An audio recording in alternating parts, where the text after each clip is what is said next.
Hi guys, this is Art. Do you have a YouTube channel and your intros looks like this?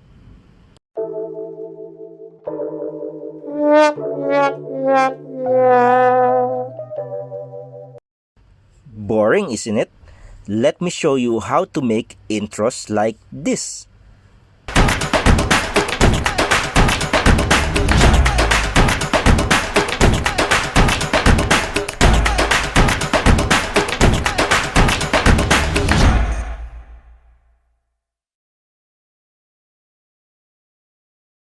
Wow, that is much better. If you want intros like that and you want it for free, stay tuned. Familiar, you're familiar. So if you don't know by now, then you should probably get familiar.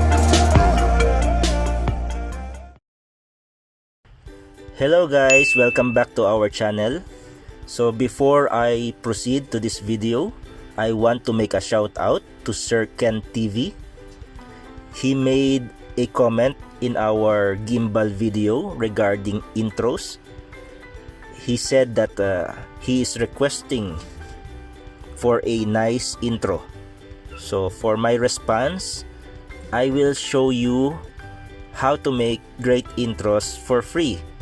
And the good thing is, you don't need any software or application. Wow! So let's proceed. This is it guys. All you need is an internet connection and an internet browser. And you have to go to this website. The website is www.panzoid.com. This website has numerous tools for content creators like you. And one of them is the clipmaker. Clipmaker is a powerful online 2D and 3D animation tool. So let's try this one. So after clicking the 3D clipmaker, you have the option of making a new project, loading a project, or to save a project. But for now, I will show you that there are many templates out there that you can choose from. Below, you can already see some thumbnails of some ready-made intros, and you can click more creations to see more, and you can choose the latest top. So we'll stop by this top page. So all the top templates are here.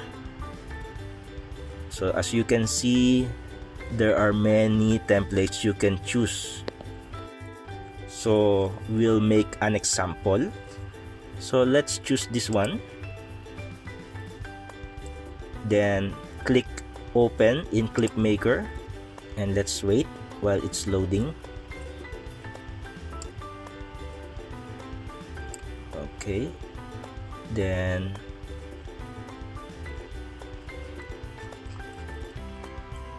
it looks like disoriented, but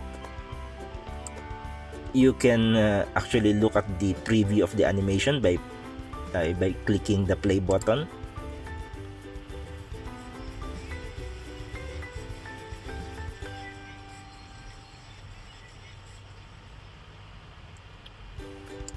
So let's proceed by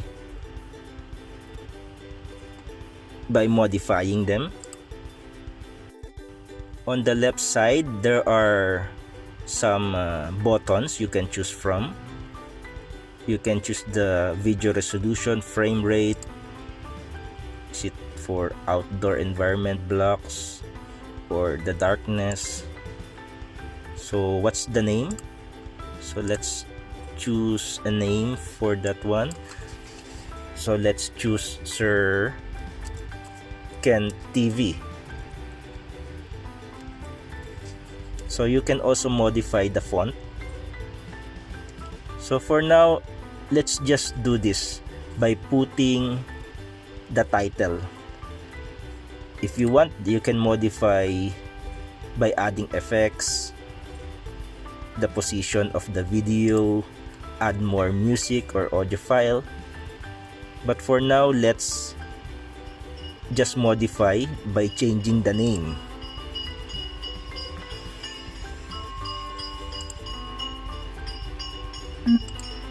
So now, let's start video render.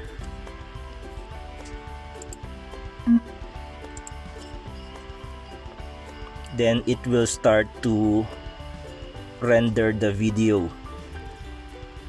So for this small intro, it will take about 3 to 2 minutes, I think. So let's wait for it. After the rendering is complete, you can download your video. That's it. After downloading the file, let's play.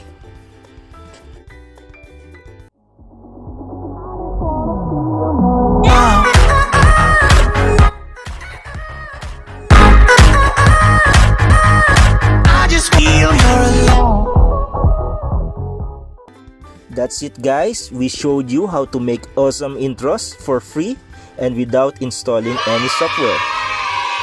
Take your time exploring and learning all the tools in this website.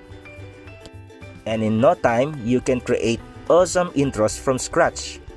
Or you can just edit and customize the template they are offering. Thank you guys for watching. I hope you like this video.